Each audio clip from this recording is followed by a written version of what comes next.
It was a cold Sunday morning when I returned home earlier than usual. I had been on a short business trip, and I wanted to surprise my wife, Sarah. I picked up her favorite breakfast on the way and smiled the whole drive home, thinking of how happy she'd be to see me. But the moment I stepped through the door, something felt wrong. The house was too quiet, yet I could hear faint sounds coming from our bedroom upstairs, sounds that didn't belong in a home meant to be full of trust and love. My heart started to race as I walked up the stairs, each step heavier than the last.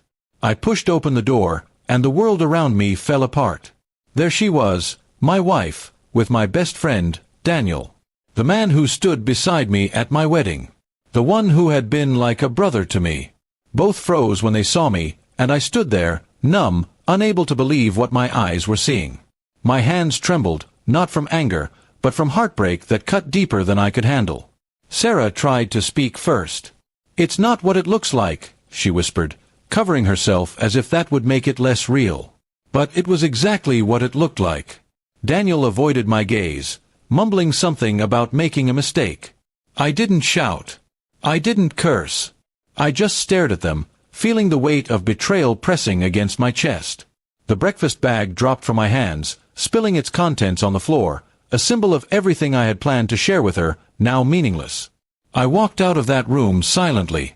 Sarah ran after me, begging me to listen, but I couldn't.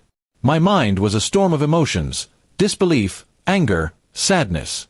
I got in my car and drove without knowing where I was going. The road blurred before my eyes as tears streamed down my face. All the memories of our years together, the laughter, the promises, the plans, replayed like a cruel movie I couldn't turn off. That night, I sat in my friend's old cabin by the lake, staring into the water. I didn't sleep. I kept thinking about how easily both of them had thrown away everything. By morning, my pain had turned into something sharper, not hatred, but determination. I didn't want to fight, but I couldn't let them walk away without understanding what they'd done to me. Over the next week, I acted calm. Sarah thought I was ready to forgive her, and Daniel assumed I'd let things fade. I invited both of them to dinner under the pretense of wanting to talk things through. They agreed, thinking I was finally moving on. What they didn't know was that I had already spoken to Daniel's fiancée, Emily, the woman he was supposed to marry in a few months. She deserved to know the truth too. When the evening came, I prepared a quiet dinner. Sarah dressed up as if everything was fine again, and Daniel arrived nervously. A few minutes later, Emily showed up. Sarah's smile faded instantly when she saw her.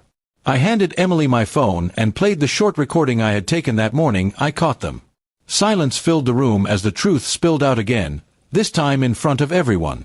Emily's eyes filled with tears, and Daniel sat frozen, realizing his double life was over. Sarah tried to explain, but no one wanted to listen. Emily walked out, heartbroken but thankful she knew before marriage. I told Sarah calmly that I would be filing for divorce. No shouting, no drama, just an end.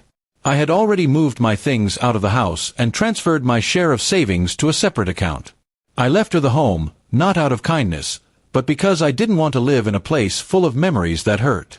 Days turned into weeks. I ignored Sarah's messages and Daniel's calls. They both tried to apologize, but their words meant nothing. I focused on rebuilding my life. I started running again, visiting my parents more often, and spending weekends at the lake. For the first time in years, I felt peace, painful peace, but still peace. One afternoon, I received a letter from Sarah. In it, she wrote how she regretted everything, how Daniel had abandoned her soon after I left. She said she lost both her husband and her best friend in a single day. I didn't reply. Some things don't deserve answers.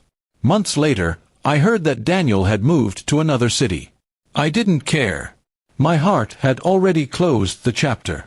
The pain didn't vanish completely, but it taught me something priceless. Never to ignore red flags, never to give trust blindly, and never to lose yourself while loving someone else. I built a new life slowly, surrounded by people who truly cared. I still remembered Sarah sometimes, not with hate, but with sadness for what could have been. My revenge hadn't been loud or cruel. It was simple. I let her face the emptiness she created. In the end, I realized the best revenge isn't to destroy the one who hurt you, but to rise above them, stronger than before. I walked away from the ashes of betrayal and found a new version of myself, one who finally understood that peace is worth more than revenge, and self-respect is the greatest victory of all.